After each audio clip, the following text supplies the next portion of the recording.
बिस्मिल्लाहिर्रहमानिर्रहीम। अस्सलाम वालेकुम। Welcome to the centre for pure mathematics. आज के लेक्चर में हम एक इंतहाई अहम बात सीखने वाले हैं कि अगर हमारे पास एक से ज़्यादा दो या तीन फंक्शंस आ जाएं तो इनको हम किस तरह से आपस में स्टडी करते हैं, किस तरह से इनको हम कंपोज करते हैं, क्या मेथड है, क्या शराइत है जिसके तहत हम दो या दो से ज़्यादा फंक्शंस को आपस में कंपोज करके उनको हम स्टडी कर सकते हैं। लेक्चर स्टार्ट करने से पहले जिन्होंने अभी तक हमारे चैनल को सब्सक्राइब नहीं किया वो इसे सब्सक्राइब कर लें। वीडियोस अच्छी लगें तो लाइक करें और अपने फ्रेंड्स तक शेयर करें ताकि इस तरह की मुफीद वीडियो से हम सब जो उनसे वो इस्तेफादा उठा सकें।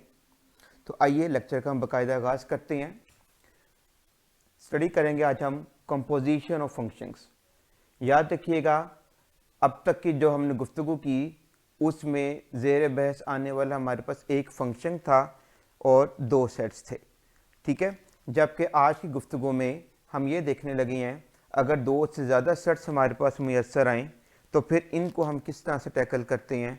तो इनको फंक्शंस की ज़ुबान में टैकल करने के लिए हमें दो फंक्शंस रिक्वायर्ड हैं और उन दोनों फंक्शंस को हम मिलाकर एक नया फंक्शन बनाते हैं, ठीक है। दो फंक्शंस को मिलाकर हम एक नया फंक्शन बनाते हैं। अच्छा, इसकी सबसे पहले आपने जो एलिजिबिलिटी है वो ज़रा देखनी है कि अगर हम फ़र्ज़ कर लें हमारे पास एक फंक्शन f है सेट x से सेट y पर और एक फंक्शन g है सेट y से सेट z पर। सबसे इम्पॉर्टेंट बात, पहली बात कि दो फंक्शंस की कंपोजिशन कब मुयस्सर आती है अगर आपके पास तीन सेट्स हों, यानी कि उन तीन में एक ऐसा सेट हो जो कि फंक्शन f के लिए और फंक्शन g के लिए कॉमन हो। क्या मतलब है, जब हम कह रहे हैं कि फंक्शन f है सेट x से सेट y पर, इसका मतलब है कि set x set function f के लिए डोमेन और सेट y फंक्शन f के लिए कोडोमेन है। जबकि g के हवाले से अगर हम बात करें तो सेट y जो सा वो g की क्या बन जाती है, डोमेन बन जाती है, और z जो सा वो g के लिए क्या बन जाता है, कोडोमेन बन जाता है। तो पहला एलिजिबिलिटी क्राइटेरिया क्या है, दो फंक्शंस की कंपोजिशन को डिफाइन करने के लिए कि आपके पास तीन सेट्स कम से कम हो और उनमें एक सेट ऐसा हो जिसमें क्या खूबी हो कि वो एक फंक्शन के लिए कोडोमेन का रोल प्ले करे और दूसरे फंक्शन के लिए डोमेन का रोल प्ले करे। जैसे कि हमारे इस केस में सेट y है जो फंक्शन f के लिए कोडोमेन का रोल प्ले कर रहा है और सेट और फंक्शन g के लिए डोमेन का रोल प्ले कर रहा है, ठीक है। अगर ये कंडीशन फुलफिल नहीं होती है तो फिर हम दो फंक्शंस के दरमियान में कंपोजिशन की गुफ्तगू को नहीं कर सकते हैं। एक तो बात ये इंपॉर्टेंट है। फिर जब दो फंक्शंस को हमने इकट्ठा करना है तो उसके लिए जो टर्म यूज करनी है वो क्या है, हमारे पास कंपोज करना। क्या करना, कंपोज का मतलब क्या होता है, चीज़ों को जोड़ना, और डीकंपोज का मतलब क्या होता है, चीज़ों को किसी चीज़ को तोड़ना। तो हम क्या करने लगे हैं, दो फंक्शंस को क्या करने लगे हैं, कंपोज करने लगे हैं, ठीक है। अच्छा, अब जरा देखिएगा किस तरह से हम कंपोज कर रहे हैं और उसको हम पढ़ेंगे किस तरह से और लिखेंगे किस तरह से। देखिएगा, composition of f and g अंग्रेजी में जब लिख रहे हैं तो क्या लिख रहे हैं, f पहले लिख रहे हैं और g बाद में लिख रहे हैं। और यहाँ पे आम तौर पे स्टूडेंट जो गलती करते हैं कि जब वो कंपोज करने के लिए सिंबल यूज करते हैं तो वो f सर्कल g डाल देते हैं, जो कि बिल्कुल गलत है, ठीक है।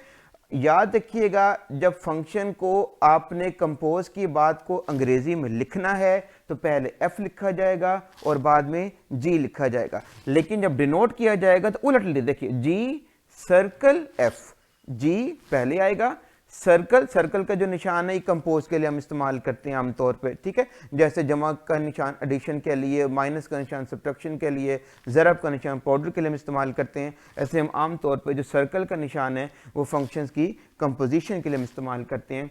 तो जब लिखा जाएगा सिंबल में तो हम कैसे लिखेंगे, g सर्कल f।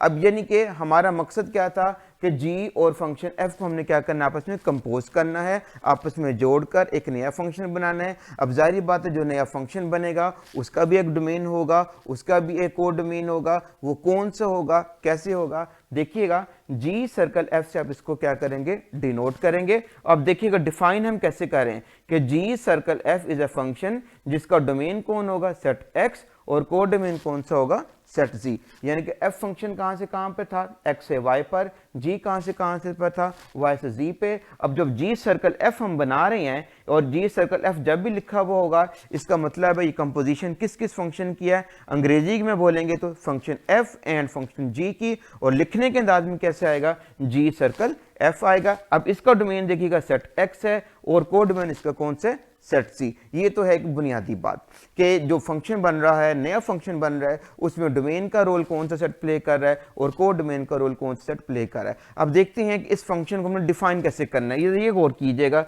देखिएगा ब्रैकेट के अंदर लिखा गया जी सर्कल एफ और ये ऑपरेट हो रहा है एलिमेंट एक्स के ऊपर। अब क्या फॉर्मूला है, जी उस तरह को उस तरह, सर्कल के निशान को हमने रिमूव करके ब्रैकेट से लगा दिए और ब्रैकेट्स के अंदर हमारे पास क्या आ गया, F of X for all X belongs to X. तो ये मेथड है कि हम जब भी दो फंक्शन को कंपोज करके एक नया फंक्शन बनाएंगे तो वहां पे हमने एलिमेंट्स को किस तरह से ऑपरेट करना है, या डोमेन के एलिमेंट्स इमेजेस हमने कैसे कैलकुलेट करनी है। तो क्या फॉर्मूला है, जी सर्कल एफ को हम एक्स के ऊपर ऑपरेट करेंगे। आप जानते हैं कि एक्स जो सा डोमेन का एलिमेंट होता है और डोमेन हमारे पास क्या कैपिटल एक्स है। ऑपरेट करने का मेथड क्या है कि स्मॉल जी। अब सर्कल को हमने खत्म कर दिया, सर्कल की जगह पे क्या आ गया, ब्रैकेट आ गए और ब्रैकेट के अंदर हमारे पास क्या आ गया, एफ ऑफ एक्स, और एफ ऑफ एक्स की वैल्यू हमें मालूम होगी कहां से, फंक्शन एफ से। जो कीमत आएगी उसको हम यहाँ पे पुट करेंगे और वहां से जो कीमत आएगी हमें कहां से मिलेगी, जी वाले में से मिलेगी, और इस तरह हमें ओवरऑल जो उनसे इसका क्या मिल जाएगा, आंसर मिल जाएगा। ठीक है, आइए अब इस बात को हम जरा एक एग्जांपल से समझने की कोशिश करती हैं करें। बड़ी अहम बात है इस कॉन्सेप्ट को समझना, क्योंकि हमारे मैथमेटिक्स में ख़ास तौर पे फंक्शंस के हवाले से जितने भी गुफ्तगू की जा रही है या की जाने वाली है, इसमें कंपोजिशन ऑफ फंक्शंस का एक बड़ा अहम किरदार है। अब देखिएगा, हम तीन सेट्स ले रहे हैं। सेट एक्स में दो एलिमेंट है 1 2, वाई में दो एलिमेंट। हमने एक छोटी सी एग्जांपल ली है बात को समझाने के लिए, आप सेट्स को बढ़ा भी सकते हैं, लेकिन जो अंदाज होगा गुफ्तगू का या काम करने का वो इस तरह करेगा। सेट एक्स में दो एलिमेंट हैं आपके पास 1 2, वाई में दो एलिमेंट हैं और जी में आपके पास दो एलिमेंट हैं। तो गोया कि कंपोजिशन को डिफाइन करने के लिए जो बेसिक इंग्रेडिएंट्स हैं वो दो हैं। एक कि आपके पास तीन सेट्स हो, ठीक है, जैसे हमने तीन सेट ली, एक्स लिया, वाई लिया और क्या लिया, जेड। और दूसरा इंग्रेडिएंट क्या है, हमारे पास दो फंक्शंस हो। जैसे यहां पर एक फंक्शन एफ लिया जा रहा है सेट एक्स से वाई पर, कैसे डिफाइन किया जा रहा है कि एफ ऑफ 1 जो सा है मैप कर रहा है किसके ऊपर, हमारे पास आ रहा है बी के ऊपर आ रहा है, और एफ ऑफ 2 जो सा हमारा किसके ऊपर आ रहा है, ए के ऊपर आ रहा है। ये एक फंक्शन हो गया। ये कहां से कहां पर है, एक्स से वाई पर है। डोमेन एक्स है, कोडोमेन क्या है, वाई। अब अगले फंक्शन पे गौर करें, जो ज्यादा अहम बात है, फंक्शन जी, इसका डोमेन देखें क्या आ रहा है। इसका डोमेन क्या, हमारे पास वाई आ रहा है, ठीक है। और कंपोज करने के लिए क्या कंडीशन होता है कि एक सेट ऐसा मिले जो पहले फंक्शन की क्या बने, कोडोमेन, और दूसरे फंक्शन की क्या बने, डोमेन बने। तो आप देख सकते हैं कि जो सेट y है वो f के लिए डोमेन का किरदार अदा कर रहा है और g के लिए कोडोमेन का किरदार अदा कर रहा है। अब g फंक्शन जो है वो कहां से कहां पर आ रहा है, हमारे पास y से z पे आ रहा है। और डिफाइन कैसे किया जा रहा है, आप देख सकते हैं कि जब हमने इसको a के ऊपर ऑपरेट किया तो आंसर x आ रहा है इमेज उसका, और b पे कर रहे हैं तो आंसर क्या आ रहा है, इमेज जो आ रहा है उसका क्या आ रहा है, y आ रहा है। अब देखते हैं आगे, g सर्कल f, ये फंक्शन बाय डेफिनेशन कहां से कहां पर बनेगा, सेट x से कहां पर बनेगा, सेट z पे बनेगा। अब देखते हैं, अब सेट x हमारे पर डोमेन बन गई और x में कौन कौन से एलिमेंट आ रहे हैं, 1 और 2 आ रहे हैं। इसका मतलब है कि हमें g सर्कल f की जो कीमतें निकालनी है वो किस किस पॉइंट के ऊपर निकालनी है, 1 के ऊपर निकालनी और किसके ऊपर निकालनी है, 2 के ऊपर निकालनी, क्योंकि 1 और 2 दो ही एलिमेंट है किसके, हमारे पास x के। अब देखिएगा जरा अप्लाई कैसे करना है, g सर्कल f ऑफ 1 बराबर है बाय डेफिनेशन g वैसे रहा, सर्कल को रिमूव करेंगे, ब्रैकेट आ जाएगा, ब्रैकेट में क्या आ जाएगा, f of 1, g f of 1। अब f ऑफ 1 का आंसर हम यहां पर देखेंगे क्या आ रहा है हमारे पास f वाले हिस्से में, तो f ऑफ 1 का आंसर हमारे पास किसके बराबर आ रहा है, b के बराबर आ रहा है। तो हमारे पास क्या बन गया, g ऑफ b बन गया, और g ऑफ b का आंसर हम ऊपर देखेंगे g वाले हिस्से में, तो वो हमारे पास किसके बराबर आ गया, y के बराबर आ गया। ठीक है, तो इसका मतलब क्या हुआ कि कुल जो आंसर है, जैसे एरो के निशान से बताया भी जा रहा है कि जी सर्कल f का जो आंसर है 1 के लिए वो किसके ऊपर मैप कर रहा है, हमारे पास y के ऊपर मैप कर रहा है। और आप देख सकते हैं कि 1 जो सा सेट x का एलिमेंट है और जो y है वो सेट z का एलिमेंट है। इसी तरह से आप अगर 2 के हवाले से बात देखें तो जी सर्कल f ऑफ 2 बराबर बाय डेफिनेशन हमारे पास क्या आ जाएगा g और ब्रैकेट के अंदर क्या आ जाएगा f ऑफ 2। अब f ऑफ 2 की कीमत हम कहाँ पर देखेंगे, f वाले हिस्से में, तो मालूम पड़ा f ऑफ 2 की कीमत किसके बराबर आ रही है, स्मॉल a के बराबर आ रही है, तो क्या बन गया g ऑफ a बन गया। अब g ऑफ a की कीमत कहाँ देखेंगे, हम g वाले हिस्से में देखेंगे, तो क्या पता चल रहा है g ऑफ a किसके बराबर आ रहा है, हमारे पास x के बराबर आ रहा है। तो खुद एरो का निशान क्या बता रहा है कि g सर्कल f की जो वैल्यू है एट पॉइंट 2 वो हमारे पास किसके बराबर आ रही है, पॉइंट x के ऊपर आ रही है। तो इसका मतलब क्या हुआ कि शुरू में जो हमारे पास 3 सेट थे वो 2 सेट में जम हो गए, x y z किन में जम हो गए, x और g में जम हो गए। जो दो फंक्शन थे f और g वो किस में जम हो गए, g सर्कल f में हो गए। तो गोया कि हमने क्या किया, दिए गए 3 सेट्स को 2 सेट्स में और दिए गए 2 फंक्शंस को हमने एक फंक्शन में क्या कर दिया, इमर्ज कर दिया। और इस इमर्ज करने का जो प्रोसीजर है इसको हम बोलते हैं कंपोजिशन ऑफ फंक्शंस। अब कुछ बड़ी अहम कुछ 2-3 बातें कंपोजिशन ऑफ फंक्शंस के हवाले से।